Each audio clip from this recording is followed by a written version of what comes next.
Très bien, bonjour. Alors, je vais m'adresser à vous sur un aspect beaucoup plus local. Et déjà, je vais me présenter. Je m'appelle Stéphane Chalou, je suis directeur adjoint de l'unité d'Annecy. Je suis là pour représenter les deux unités, parce que Patrick Nancy, le directeur de l'unité d'Annecy, et Christian Pierre, le directeur de l'unité de Chambéry, sont actuellement très occupés sur une journée verte au niveau de l'université Savoie-Mont-Blanc. On discute de postes d'orientation, d'alternance, de budget, bref, c'est un peu chaud. Donc voilà, mon mandat est de les représenter, et merci pour leur confiance. Et l'objet de cet exposé, c'est de vous montrer le but, le BUT, ce qu'on en fait, ce qu'on voudrait en faire, avec qui, quels étudiants, avec quels partenaires, et les partenaires, voilà, ça fait partie de certains partenaires, on va mettre au début de notre chaîne, mais on a d'autres partenaires, que ce soit l'université, les grandes écoles, les écoles de commerce, et surtout le milieu économique local. Donc le but, c'est aussi de vous présenter ça. Alors c'est toujours un très mauvais jeu de mots, le but, l'objectif, on revient toujours un petit peu là-dessus. Et ces quelques diapos, certaines vous sont probablement connues, elles sont issues d'un discours qu'on a fait dernièrement à des élèves de seconde, et qui est également teinté de quelques diapos, informations qu'on donne aux parents dans les journaux portes ouvertes. Donc vous voyez, je m'adresse vraiment à un public très large et avec des aspects qui sont importants. Donc, je ne vous ferai pas la leçon sur, alors, le but, on met des points devant, on ne met pas de points devant, on dit but, on dit bachelor universitaire de technologie. Rien que là, pour nous, on a un petit souci. Bachelor, on ne veut pas en entendre parler. Il y a tellement d'officines plus ou moins recommandables qui utilisent ce mot qu'on dit BUT, but, mais on ne veut pas le terme bachelor. Ça, c'est pour éviter de troubler un petit peu la donne. En revanche, le BUT est une marque, entre guillemets, exclusive des unités.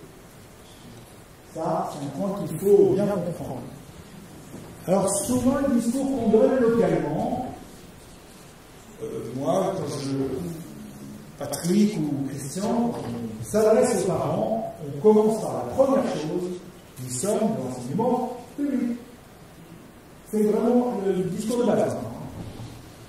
On ne fait pas un trop, un petit peu, nettement moins que les 10 000 euros qu'auraient à débourser des collègues au Royaume-Uni ou dans d'autres pays.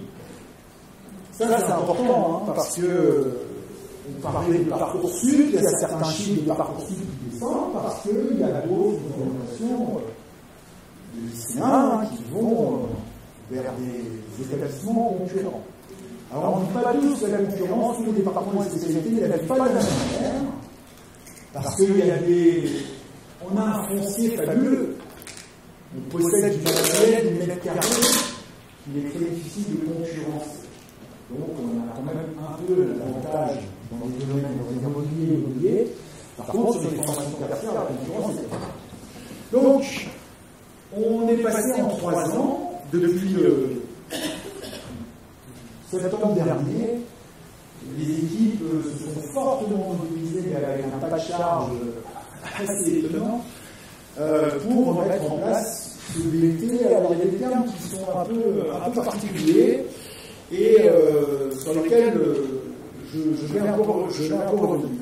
Alors, si je reprends la cartographie standard traditionnelle que vous connaissez, qui sort du bac, qui va du bac général technologique, voilà, on est positionné là sur le petit côté.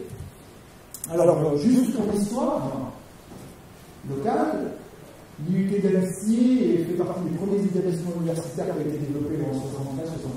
On va fêter de 50 ans l'année prochaine, mais on est plus vieux que l'université Savoie-Mont-Blanc. L'université s'est développée un peu en parallèle, donc j'allais dire on petit sur la touche, mais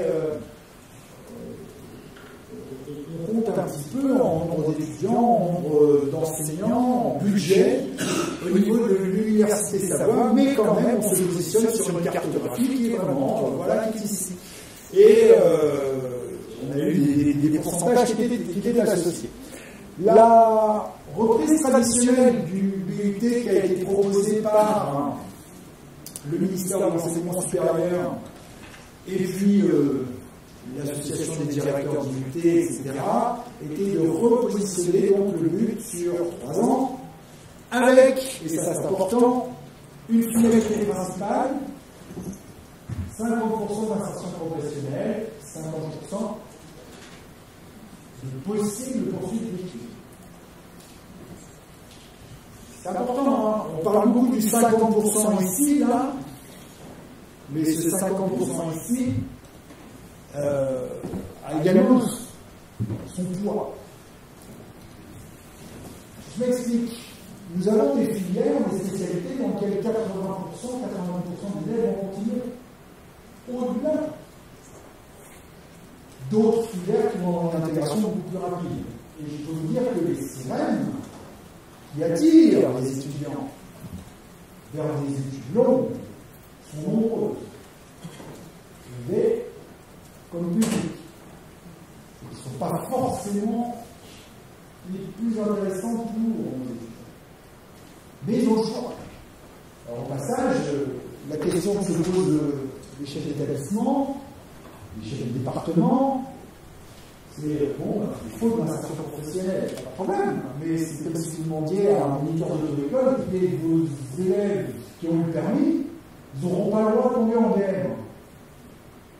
On n'a rien, nous, hein, s'ils veulent continuer en DM et se planter dans un arbre, ils sont diplômés, hein. C'est un marché. Donc, ce chiffre-là, on le connaît, on l'a identifié, on l'a surtout inscrit dans nos programmes de formation pour que nos étudiants soient opérationnels directement après leur bac. En revanche, ils peuvent effectivement continuer. Mais on a un caractère opérationnel pas plus. C'est ce qui a dicté l'approche par compétences que l'on a mis dans notre programme. Donc, les grandes questions, hein, on peut sortir, alors on a mis des petites flèches intermédiaires, parce que ça correspond au semestre, et on peut rentrer avec des petites flèches intermédiaires qui correspondent au semestre. Très sincèrement, les passerelles qui sont ici en cours de semestre, on ne croit pas trop, on les a pas encore mises en place, on n'a pas eu le temps. Les passerelles qui sont entrantes ici, c'est l'objet des discussions qui ont lieu à l'intérieur de l'université, et je ne sais pas si vous avez interrogé de temps en temps des enseignants d'unité ou des chefs de département ou des personnes qui travaillent, c'est les BTS, vous les prenez à quel moment? Et vous avez quelle réponse? Il n'y a pas. Ça va dépendre des spécialités, si c'est tertiaire, si c'est secondaire, si c'est très technologique. Et puis d'un établissement à un autre, au niveau national, les réponses ne sont pas les mêmes. C'est pas mieux. Je veux dire qu'on a exactement les mêmes questions, et nos étudiants de but, ils vont en école d'ingénieur pour ceux qui veulent continuer tout de suite, ou il faut qu'ils sortent en deuxième année, et de la part des écoles d'ingénieurs, on a plus de réponses claires et possibles. Tout ça va se faire extrêmement bien. Vous voyez, on est sur un cadre national de spécialité avec quelques injonctions ici, là, 50% de bac techno, 50% d'ingénieur en entrée, 50% de poursuite d'études, 50% d'insertion professionnelle. Et encore l'insertion professionnelle, on a du mal à la définir. Est-ce que quelqu'un qui va en master professionnel, c'est l'insertion professionnelle? Pour certains oui, pour d'autres non. Vous voyez, on est assez souple dans les chiffres et dans la compréhension et la manipulation des chiffres que l'on pourrait avoir par rapport à ça. Quoi qu'il en soit, un premier constat, c'est que le fait de passer de DUT, Bac plus 2, où la plupart des étudiants partaient en licence, au moins en licence professionnelle, très très peu d'accès à l'emploi fin de la deuxième année. C'est pour ça que les sources professionnelles étaient inclus dans le PUT,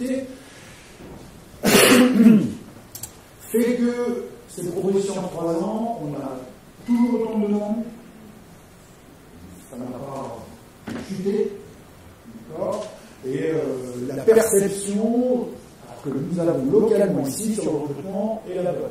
Sur Parcoursup, c'est ce soir, là, on va regarder les compteurs, demain matin, on aura les chiffres, et puis début avril, on aura les vœux confirmés, on saura à peu près où on en est. Vu notre situation géographique, nous ne sommes pas inquiets. Je parle de notre situation géographique. Là, on est dans une réunion 73-74. Annecy, à Chambéry, on est super contents. On est loin de Grenoble, de Lyon, de Paris. On a la paix, hein. Et puis on a un écosystème extrêmement favorable, donc qui fait que, voilà, on est quand même relativement identifié, mais quelques collègues qui sont dans des métropoles plus fortes, plus grandes, effectivement, peuvent se poser cette question. Donc, l'approche qu'on a proposée, et c'est une approche qui a beaucoup différé, et là, il faut rendre un hommage aux équipes, donc, ce qu'il faut bien voir, c'est que c'est nous qui faisons les programmes. Nous. Alors, qui nous, hein, les commissions pédagogiques nationales, une par spécialité, mais qui sont assistées des communautés, des spécialités à l'échelle nationale, et on fait ce qu'on pense être bon de faire. Alors, on a quand même dans la commission pédagogique nationale des représentations des différentes champs de métiers, des différentes activités qui sont associées, mais ce sont les équipes pédagogiques qui ont fait les programmes, qui sont ensuite validés par la DGCIP.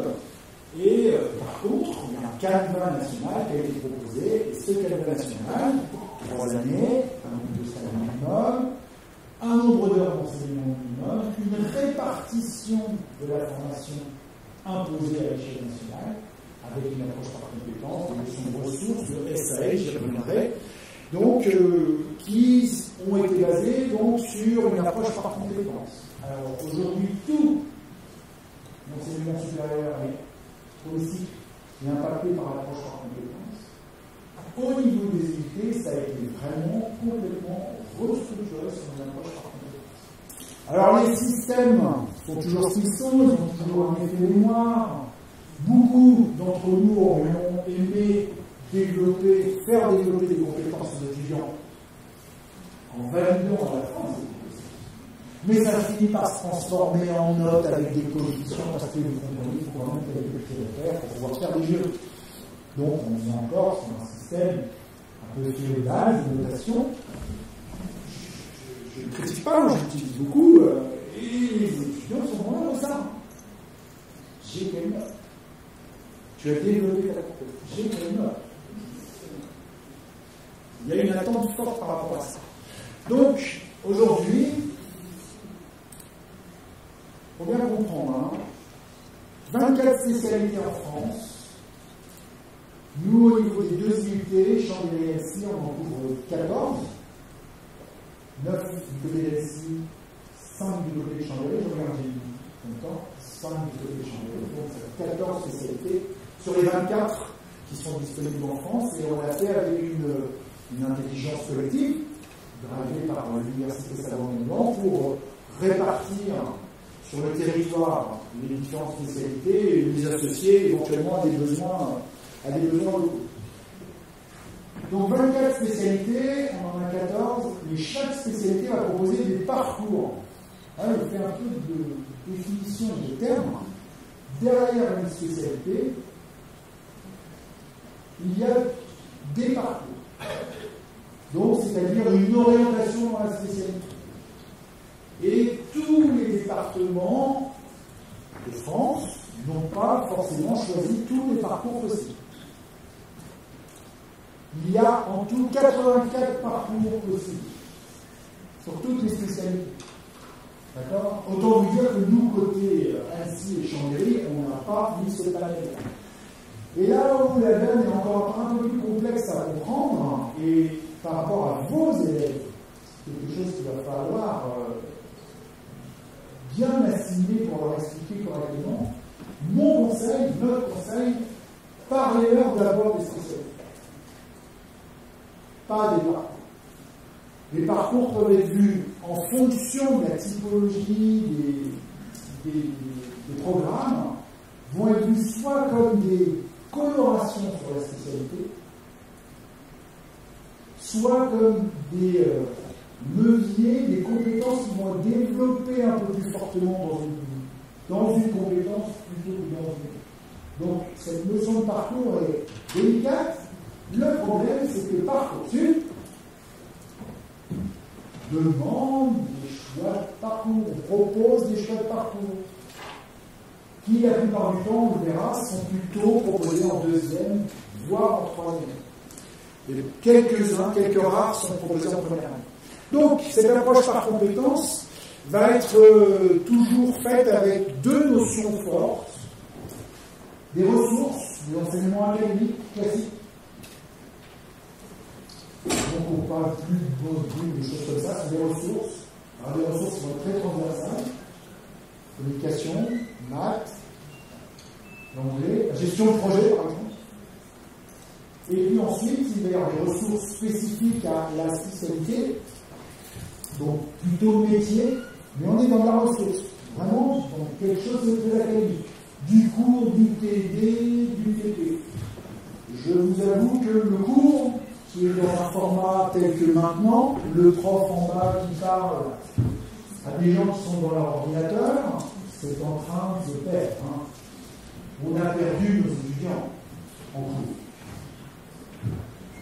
Ça a vraiment souffert très fortement. On va faire beaucoup de classes inversées dans les amphis, la restitution, mais connaissance académique, vous voyez, elle suit la pesanteur, le savoir, le bon dans l'amphi, qui retombe en bas avec une prof.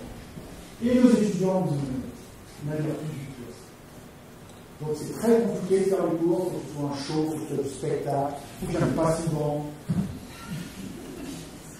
Pour pouvoir avoir du temps et dire, ouais, économiquement, vous comprenez qu'un cours c'est vachement intéressant, c'est un prof devant 90 étudiants. Donc il faut trouver la bonne répartition.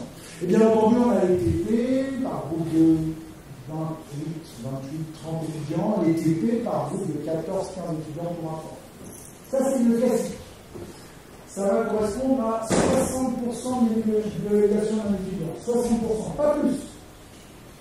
Parce qu'il reste 40% d'évaluation qui vont être sur ce qu'on appelle les SAE. Alors ça, c'est le terme, c'est les anciens qui vont venir vous voir dans 1 an, 2 ans, 3 ans, qui auront fait l'IUT, ils vont vous parler des SAE. SAE, donc situation d'apprentissage et évaluation.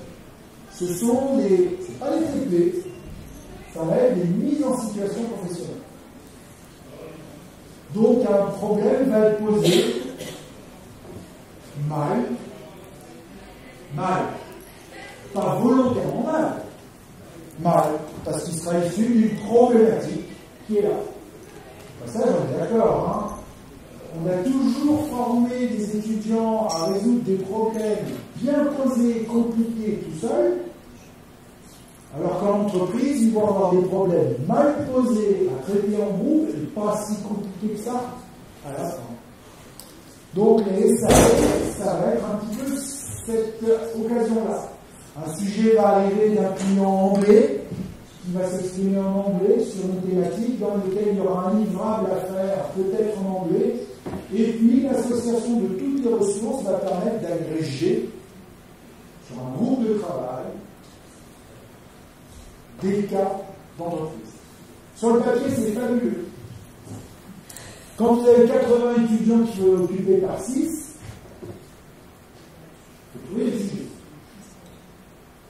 Donc, les travers possibles, c'est l'année prochaine, qu'est-ce qu'il fait?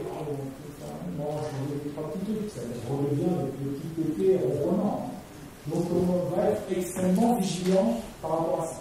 En tout cas, ce qui se passe aujourd'hui, on a déjà l'expérience maintenant de 1 semestre et plus, nos étudiants en SAE s'expriment,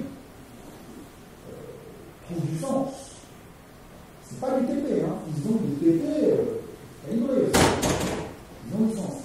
40% de la note.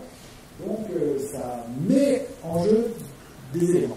Bien entendu, on a toujours les stages, on a toujours, et encore plus, l'alternance qui va se positionner. Donc si j'insiste un petit peu, on a un programme national qui a été développé nationalement, les compétences sont nationales. Quelle que soit la spécialité, les compétences, développer les compétences, le niveau de compétences par année sera vu à l'échelle nationale. En revanche, on a une adaptation locale. Alors l'adaptation locale, beaucoup de monde la voyait comme étant bon, ben, je suis dans une région qui fabrique des roulements à billes, alors on va utiliser ça roulements à billes. Je suis dans une région qui fait des stations de ski, alors on va pouvoir mettre ça dans les stations de ski. Mais l'adaptation locale, c'est aussi l'adaptation locale par rapport au vivier potentiel. S'il y a beaucoup de boursiers, s'il y a plutôt des lycées d'un certain type, c'est aussi l'adaptation locale. Donc on a la possibilité, à hauteur de 30% quand même, de modifier, d'adapter notre enseignement. Attention, les mêmes compétences nationales, par rapport aux spécificités de notre environnement économique, social, et puis aussi nos compétences et nos propres ressources. Et on a des spécialistes parmi les enseignants-chercheurs, sur lesquels on a pu développer des axes, et l'adaptation de la spécialité du département va pouvoir se faire aussi par rapport à ça, avec un recrutement d'étudiants qui peut être national. Donc, tout ce qui est relation avec l'environnement socio-économique fait partie, bien entendu, de nos réflexions et de l'adaptation qui est ici. Ce qui veut donc dire que, je prends l'exemple d'un BUT génie mécanique et productique à Grenoble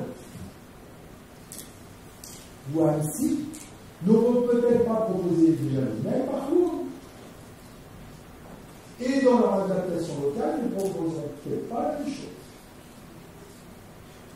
Alors la cerise sur le gâteau, c'est et éventuellement vont le faire en alternance ou pas. Vous voyez la distribution possible qui est à faire et qui est à donner. La mobilité inter-établissement aujourd'hui, on en parle pas trop. Tu l'épiques pas. C'est super compliqué d'aller dans tel département en première année, alors je vais plutôt aller dans un autre département, dans un autre établissement, puis je vais demander à prendre une alternance par là. Ça bricole beaucoup, Instagram communique. Donc, ce sont des points qui sont sur lesquels nous voyons des tendances et sur lesquels il faut bien s'entendre. Quand je parle, c'est entre établissements ou entre spécialités ou même à l'intérieur de l'établissement. Et bien sûr, on a des stages et l'alternance qui est associée à ça. Donc, si je vais un petit peu plus vite, on a une évaluation contrôle continu. On a encore des petites séquences un peu terminales qui sont ici. Une assiduité, nous sommes une filière sélective. On compte les étudiants qui sont là, on fait l'appel, on sanctionne les absences. C'est l'envoyement des études. Notre discours en direction, quand on a des nouveaux étudiants, on leur dit que les études sont gratuites, c'est pas pourtant qu'elles n'ont pas de valeur. Il y a quelqu'un qui a donc misé sur votre formation, les entreprises, vos parents, nos impôts, les choix, et vous avez quelques devoirs, pas que les devoirs du soir, mais les devoirs, l'assiduité. Donc on le répète, on le redit, parce qu'on dit, oh, c'est l'université, c'est bon, donc c'est bon nombre de départements qui faut émarger, signer les étudiants. Quand ils sont alternants, c'est carrément une obligation, mais ce sont des points qui sont importants. Donc, contrôle continu, l'autonomie de la responsabilité et de l'assiduité, et puis un suivi personnalisé. Alors on a un terme barbare, quand j'ai écouté M. l'inspecteur général, il dit que je n'ai pas compris tous les acronymes. Donc nous on a nos PPP, donc projet personnel et professionnel, c'est-à-dire qu'on a en charge d'accompagner nos élèves et en gros on leur tend un miroir, on leur dit voilà toi, t'es qui toi? Tu veux aller où l'année prochaine, en parcours, dans ton avenir, donc de manière régulière, tous les 2 mois, 3 mois, un prof pour 14 étudiants prend le temps de se poser. On rédige des CV, on valide, on échange là-dessus, sur son avenir, sur ses doutes, et les éléments qui sont associés à ça. Donc, pour la formation, on reste une formation à caractère assez lourd, entre 25 à 30 heures d'activité par semaine, ça va dépendre si on est en secondaire ou en tertiaire. Vous voyez, on est sur formation tertiaire, 1600 heures de cours et 600 heures de projets tutorés, dont ces fameux essais. Vous voyez que la proportion 60-40, elle n'est pas... c'est pas une homothétie, au niveau de l'évaluation. Et au niveau des formations secondaires, un petit peu plus lourd, parce qu'il y a quand même pas mal de manipulation et de matériel spécifique qui ont nécessité d'être encadrés, et avec des possibilités donc d'alternance qui vont arriver et qui vont être présentées aux étudiants en fonction de cet aspect-là.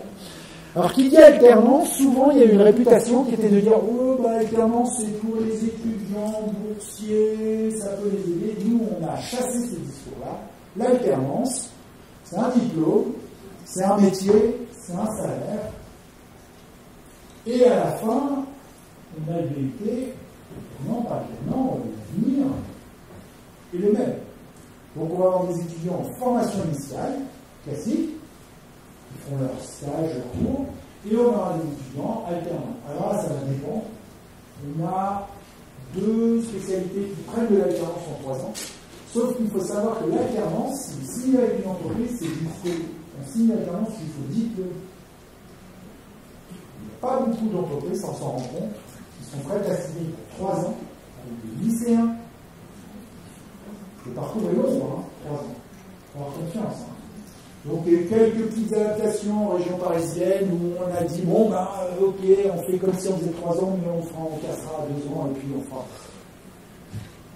Nous on s'est rendu compte qu'on avait une alternance en 3 années et l'année prochaine, elle va peut-être démarrer que en 2 années. Parce que les entreprises, dans des milieux très tendus, en cybersécurité par exemple, mais les entreprises disent non, 3 ans, on n'investit pas ce temps-là. On préfère qu'il y en ait un petit peu plus. Donc la première année risque d'être consolidée en formation initiale. Donc dès la 2e année et ou dès la 3e année. Quasiment dans toutes les spécialités, je dis bien quasiment, il y aura la possibilité d'avoir de la formation initiale, traditionnelle, sur les 3 années. À nous à constituer des groupes qui soient, entre guillemets, budgétisables. Parce que si on a 8 étudiants en formation initiale, les autres sont en alternance, ou l'inverse, l'alternance, ça se finance assez bien. La formation initiale, c'est un peu plus compliqué, puis un groupe, c'est un groupe, un prof devant 8, devant 14, devant 20. C'est la même chose. Donc économiquement, il faut quand même l'intégrer. Donc, les particularités locales, nous avons sur Annecy et Chambéry la possibilité de droit pour les sportifs de haut niveau, des statuts particuliers, mais également pour des sportifs de bon niveau international, ou des artistes, la possibilité d'adapter le programme. Donc on propose des sections aménagées, art, sport, on travaille avec les fédérations, on travaille avec les conservatoires, pour accueillir des étudiants, mais qui vont venir en 4 ans. Avant c'était 2 ans plus 1. Maintenant c'est 3 ans plus 4. Alors on a des départements dans lesquels on sait que ça va très bien marcher, d'autres qui se posent la question parce que les effectifs sont assez négatifs. Donc vous avez un Christophe Leclerc qui vient à l'UT, qui pendant 6 mois, évidemment je suis sur le circuit international, je vais le faire tour, c'est compliqué. 15%, je crois qu'on a couvert 35 ou 40% de la délégation de Pékin aux Jeux d'hiver. Sur les unités et l'université Salomon Blanc quand même, mais les unités présentaient une grosse cohorte assez significative. Et puis l'expérience internationale, historiquement on avait un DUETI, c'était après le DUT, les étudiants faisaient une année à l'étranger. Vous pouvez même valider une licence pendant ce moment-là, ça on n'a plus, et on va autoriser, on va donner cette possibilité durant le semestre, de faire un semestre à l'international. Les universités partenaires avec lesquelles on travaille sont beaucoup plus habitués à ça. Et nous, ça nous permet de préparer les étudiants à partir un semestre et à revenir. Donc là, c'est une diapo qui est anécienne au niveau des chiffres, mais en tout cas, au niveau de l'unité de Chambéry, on retrouve à peu près les mêmes taux, mais voilà, des semestres d'études à l'étranger, des programmes d'internationalisation, et puis, on le disait, en reprenant vos propos, l'effet Covid a eu quand même la particularité de réunir les gens, de raccourcir les distances, et les travaux de groupe, aujourd'hui, sont menés sous forme internationale, et on en parlait avec justement les travaux des lycées. Ça, typiquement, faire un travail avec des lycéens et des étudiants d'unité, avec cette démocratisation de la visio, sont des points qui peuvent être extrêmement favorables à faire connaître nos filières et puis à faire échanger les étudiants. Et puis je peux vous dire que tous nos ambassadeurs dans les salons sont nos étudiants. Ils sont fiers de leur choix, donc ils reviennent toujours avec joie dans le lycée, il faut le savoir. Donc, au niveau des cours, on a à peu près 25 à 30% des interventions qui sont faites par des professionnels, des enseignants et des enseignants-chercheurs. Ce sont les anciens. D'accord ? Alors, les difficultés, c'est prenez informatique, prenez réseau télécom, qui sont des filières super tendues en emploi. Allez proposer à un vacataire de remplir pendant une demi-journée un dossier vacataire pour toucher 40 € de l'heure. Je vous dis, si je viens, c'est parce que je vous aime bien. Mais vous n'embêtez pas avec ça, quoi. Donc faire venir des partenaires, ça peut être délicat. Donc nous, c'est notre challenge. On a développé des réseaux et on les fait venir parce qu'on leur fait des cafés, parce qu'ils aiment bien être là, quoi. C'est vraiment un accueil fort au niveau des vacataires pour pouvoir les faire venir et les mettre derrière cet aspect-là. Au niveau de l'approche par compétences, vous devez avoir entendu parler du gros mot, le portfolio, sur un système numérique ou pas numérique, Karuta, pas Karuta, enfin bon, bref, on est en plein dedans là, en ce moment. Mais en tout cas, nos étudiants ont compris l'intérêt de savoir où ils en sont par rapport au développement des compétences, d'en avoir la trace, et d'être capable de l'exploiter dans le cadre de leur poursuite de carrière, emploi, comme poursuite d'études, via l'alternance ou pas. Donc le contrat pédagogique, le portfolio, le contrôle continu, le tutorat sont des leviers qui sont assez importants. J'en parlais tout à l'heure, voilà, nous on travaille pour avoir des gens à 100% calibrés à l'insertion professionnelle. C'est très choquant pour un professeur de mathématiques. Les maths doivent avoir un caractère professionnel. Oui, mais quand même, la culture générale voudrait qu'on pourrait leur faire des choses. Non, la priorité, c'est d'avoir un caractère professionnel. L'adaptation locale va faire que nos profs de maths vont réapparaître pour composer des espaces vectoriels quelque part, parce qu'on ne sait jamais s'ils continuent, on aurait quand même des équipes. C'est évident, et on comprend. Mais ce n'est pas dans la finalité. D'accord ? Donc chacun retrouve ces éléments qui sont ici. Nous travaillons en point à point, en local, avec les écoles qui ont l'habitude de recruter des étudiants chez eux. Donc, imaginez la situation, il n'y a aucune directive nationale. Nous pourrions avoir très bien une école d'ingénieurs qui va dire à telle unité, vos étudiants, on les prend en BUT 3, en fin de BUT 3, alors que vous, là, on va les prendre plutôt en fin de BUT 2. Ça va arriver. Ne serait-ce que l'année prochaine, parce que s'ils prennent tout le monde en BUT 3, ils ont personne. Comme on couvre à peu près 60% des effectifs d'école d'ingénieurs, 60%, ils ne peuvent pas. Ben non, il faut nous donner les bons quand même. Oui, mais si vous nous prenez les bons, en troisième année, on fait quoi? Enfin, les bons, vous motivez. Vous voyez, les choses ne sont pas sur les rails. En tout cas, pour rassurer les parents, pour rassurer les élèves, il y a une chose qui est fondamentale, c'est que cette poursuite d'études, elle existe en 6 ans, en 5 ans, 6 ans, franchement, c'est quelqu'un qui a payé sa boîte. Il n'y a pas de honte. Et quand même, moi je suis un peu génie mécanicien, physicien, j'allais dire qu'à bout d'un moment, l'énergie, il faut bien la mettre quelque part, quoi. Donc si on n'atteint pas sur 5 ans, on va peut-être attendre sur 6 ans. Donc, ce sont les points qui sont là. Alors, notre couverture sur les 2 IUT, on a les départements plutôt, alors, l'ordre scientifique, c'est quand on s'adressait à des secondes, mais plutôt, on va dire, secondaires, à les techniques. Tout a commencé avec génie mécanique et productique, et puis technique de commercialisation en tertiaire, et puis ensuite sont arrivés différents départements.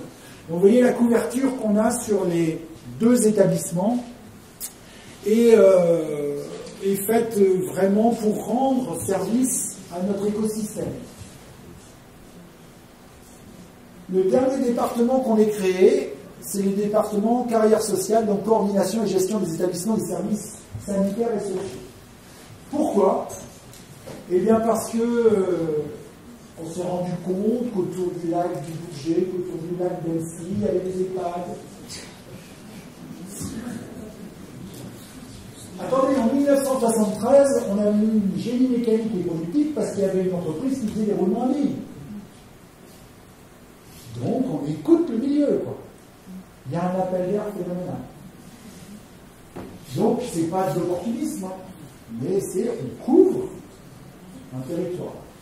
Donc, réseau et télécom, informatique, évident. D'accord? Alors, on essaie de réfléchir. Alors, c'est une réflexion qui est une réflexion d'établissement, université, savoir blanc, et ensuite de composantes, les IUT, et puis après, le rectorat, la région, le ministère, les chambres de métier. Il faut trouver des mètres carrés, il faut trouver des profs, mais tout ça va se faire à budget constant. Oh, peut-être pas le faire. Vous voyez, c'est le nombre de fois où on dit, oh, vous devriez faire un truc biologique, etc. On les met où, les étudiants? On recrute comment les profs? Ah ben non, mais c'est budget constant. Vous voyez, ces problématiques sont aussi celles-là. Donc, il faut qu'on s'associe avec tout cet environnement économique et socio-économique. Filière sélective. Alors, j'insiste sur une chose. 1200 étudiants butent en première année sur les 2 établissements. Il y a 2700 étudiants sur Annecy et Denis combien? 900 sur Chambéry. Qui souffre. Pour moi, merci. Il y a des filières extrêmement sélectives. Technique de commercialisation Annecy, 3500 candidatures, 120 places. Quand vous accueillez des parents, c'est compliqué. Avec quelle moyenne vous le prenez? Ça, c'est la première question des élèves. J'ai une immersion la semaine dernière avec les premières. Vous prenez avec quelle moyenne? Je ne sais pas. Seul maître mot, patience. Soyez patient. Les premières places sont trustées par les meilleurs étudiants. Tant qu'ils ne se décideront pas, eh ben, il n'y aura pas de place qui là. Donc, soyez patients. Alors, il y a effectivement des filières qui sont plus accessibles que d'autres, mais on a des problèmes d'information générale. Des départements qui ont 3000 candidatures et qui ont 15 abandons le premier mois. J'y suis allé parce que c'était bien. Il y a plein de monde qui postule, c'est super. Le gouvernement, c'est pas du tout ça. C'est bien, ils ont quand même pris 15 places. Parce que nous, on ne renouvelle pas, on est embarqué pour l'année. Donc, notre grosse activité à nous, c'est de diffuser l'information pour que les gens viennent nous voir, qu'ils découvrent, qu'ils sachent vraiment ce qu'on fait et qu'ils candidatent pour de bonnes raisons. Alors, il y a des petits départements, des petites spécialités qui ont compris ça, qui n'ont pas beaucoup de candidatures, mais qui ont que des premiers choix et 0 abandon. Puis des départements qui croulent sous les candidatures, qui ne font pas plus de promotion que ça, et malheureusement ont beaucoup d'abandon. Donc, il faut être capable de jouer sur ces aspects-là. Et notre objectif à nous, c'est de bien se faire connaître, de bien se faire identifier par rapport à chaque spécialité. C'est pour ça que le discours général que je vous fais, c'est un discours de tendance. Et nous, on est plus là pour mettre des liens entre les lycées et les départements. Les départements, chez nous, sont des unités très autonomes, qui ont leur propre budget. Donc, on va tisser des liens entre un département et un lycée. Évoquer, voilà, si on peut échanger, si on peut faire venir des profs. Moi, vous n'imaginez pas la pommade que je sors quand on accueille des profs pendant les mini-stages. On fait des mini-stages et il y a des collègues qui s'occupent des élèves et nous, on s'occupe des profs. Et on leur fait tout visiter, on les chouchoute, on les câline, on leur dit voyez ce que vous êtes, et puis dites ça à vos collègues. D'accord? C'est ce que j'ai fait. Et je le revendique, parce qu'on souhaite que vous puissiez venir dans les établissements. Ce soit des grands diatribes comme ça qui vont être utiles. Donc on développe ça. Alors, l'université a sa propre couverture. On est là pour en parler. Les IUT ont une habitude d'être un peu autonome, j'ai pas dit frontière, un peu autonome, pour justement tisser des liens avec les établissements qui sont associés. Donc voilà, on développe par exemple les mini-stages, des choses comme ça. Bac technologique, bac généraux, allez, voilà les chiffres. Sur, voilà, au niveau du profil de recrutement, sur les deux établissements, on les a cumulés, vous voyez, bac technologique, bac généraux, sur le nombre de candidats classés, eh bien on n'est pas des bons élèves, on n'a pas le doigt sur la couture des 50-50. En fait, Madame la rectrice était là, comment voulez-vous remplir à 50% une filière qui ne peut pas couvrir 50%? STMG, ça va. STMG, donc on est obligé de négocier. Donc des départements très technologiques ne prendront pas de STMG parce que nous, on a quand même quelques comptes à rendre à des parents. Aller faire comprendre à des parents qui ont choisi le nouveau bac général que leur élève qui a 15-16 de moyenne, on ne va pas le prendre. Parce qu'il faut qu'on prenne quelqu'un qui sort de la voie techno et qui va peut-être abandonner au bout de 2 semaines. Parce qu'il n'est pas bien classé. Ça, on ne veut pas. Donc, on essaie de compenser. Moi, je souhaite 50-50, mais il faut que les 50 soient là et en capacité à réussir. Alors, vous allez me dire, ouais, il faudra adapter leur programme quand même pour qu'ils puissent réussir. Quand vous prenez des gens qui sont en train de pas prêts pour faire rien, ils vont réussir, on le sait, ils ne réussissent pas. C'est un vrai problème, Nous, on est prêts à prendre. Mais il faut que les viviers, donc ce vivier, il faut le travailler. Et avec les bons critères, et je pense que vous avez été réunis aujourd'hui pour ça. Donc, vous voyez, 60% de bacheliers, 38% de bacheliers techno, ça va dépendre bien entendu des filières. Alors, on a les autres. Nous, on adore les autres. Les autres, ils sont allés butiner un peu ailleurs, ils se sont rendus compte que ça ne leur plaisait pas, et ils reviennent dans les promos. Et là, ça fait un bien fou. Parce qu'ils font comprendre à ceux qui sortent de leur petit banc de terminale que ne faut pas se planter quand même, et puis faut apprendre un petit peu. Et 2% de bac professionnel. Les bacs pro, il va y avoir certaines spécialités qui pourront en prendre, ils vont tout de suite le dire, afficher, mais en général, on en prend. Ou alors, il faut vraiment des projets ultra motivés, des résultats qui sont vraiment excellents. Je parle pour nos 2 IUT qui sont ici. Vous allez dans des IUT, dans d'autres régions de la France, ils vont dire, nous, bac pro, on arrive à 20%. Nous, ici, on a. On va les regarder. Bon dossier, et on va surtout leur poser plein de questions. Le recrutement, vous voyez, ça sont des données anéciennes, mais avec Chambéry, ça fait à peu près la même chose, c'est du recrutement local. Vous voyez, on fait de la boucle, du circuit court, de la boucle locale, bien que nous ayons un recrutement qui soit national. On ne va pas mettre de priorité aux étudiants de la rue. Mais se présentent à nous des étudiants de la rue. On a quelques spécialités qui sont extrêmement réputées, voilà, qui ont une réputation nationale, où là, il va y avoir une concentration d'élèves qui viennent vraiment de toute la France.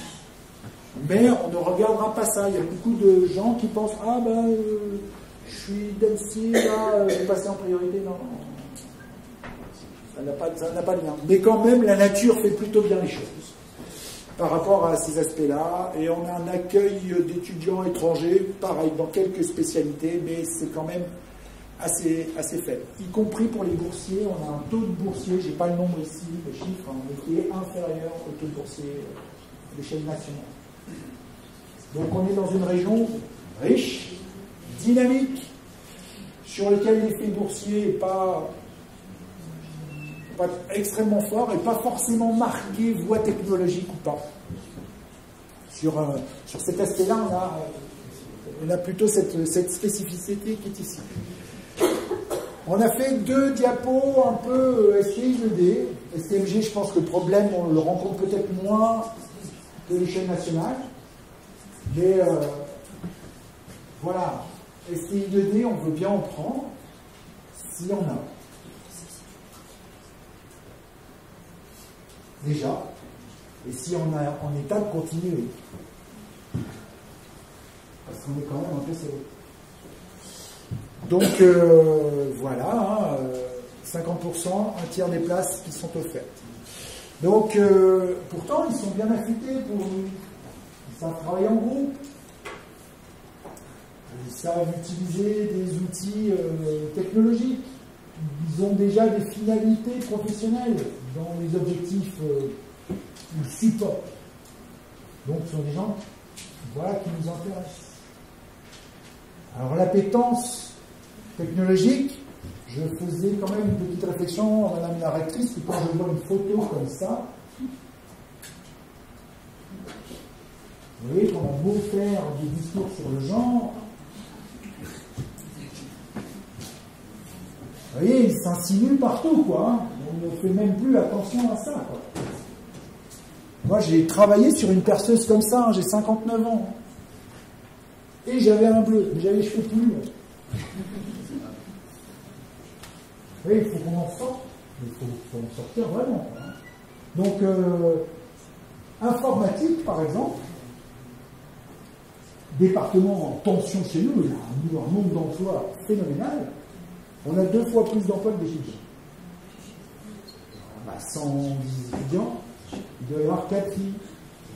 4 filles. Et très peu de STI. Et en faux, ils disent, ce public nous conviendrait. Vous voyez, on n'est plus dans la matrice diagonale STI 2D GMP, quoi. Hein.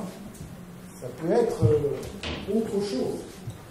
Donc ça, nous, on essaie de communiquer le plus possible par rapport à ces points-là. Allez, je vais avancer un petit peu. La réussite donc des profils STMG au sein des unités en tertiaire, franchement, ça ne pose pas de problème.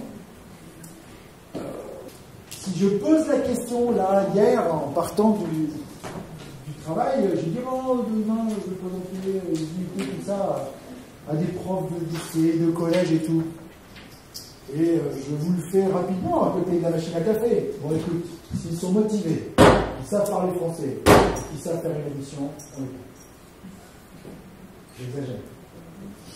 Mais franchement, aujourd'hui, voilà, culture générale, envie d'apprendre, ça veut dire pourquoi ils sont là. D'accord ? Et puis, savoir s'impliquer dans ses études. Et puis un travail régulier, savoir s'exprimer. On a des campus, des associations avec les industriels. Malheureusement, on a des discussions qui sont dramatiques, où les industriels disent attendez, moi déjà, quand ils arrivent, s'ils disent bonjour, on est content. Et là, vous prenez ça, vous êtes prof, c'est super dur, quoi. Et le pire, c'est que je suis en train de dire la même chose, là, moi. Et effectivement, nous, on cherche ces bases-là. Je ne vous cacherai pas que cette année, nous avons pris la décision à Annecy de proposer des cours de maths et des cours de communication à nos étudiants. Bachelier. Alors, c'est multifactoriel. Hein. Il y a un effet Covid, il y a un effet distanciel, on ne sait pas encore, avec une analyse de la variance quelconque, savoir quels sont les effets principaux de ces différents facteurs. En revanche, nous en sommes à un stade où les étudiants ne peuvent pas rentrer dans la discipline intellectuelle d'une spécialité parce qu'ils n'ont pas l'outil. Alors, souvent on prend l'exemple des maths, mais moi je vais vous donner l'exemple du français. Quelqu'un qui n'arrive pas à s'exprimer correctement et qui ne choisit pas le bon vocabulaire ne supportera pas la contradiction. Il va s'énerver. Et ça, on le rend. Donc, de la méthode de travail, on fait des cours de méthode de travail, de communication et de...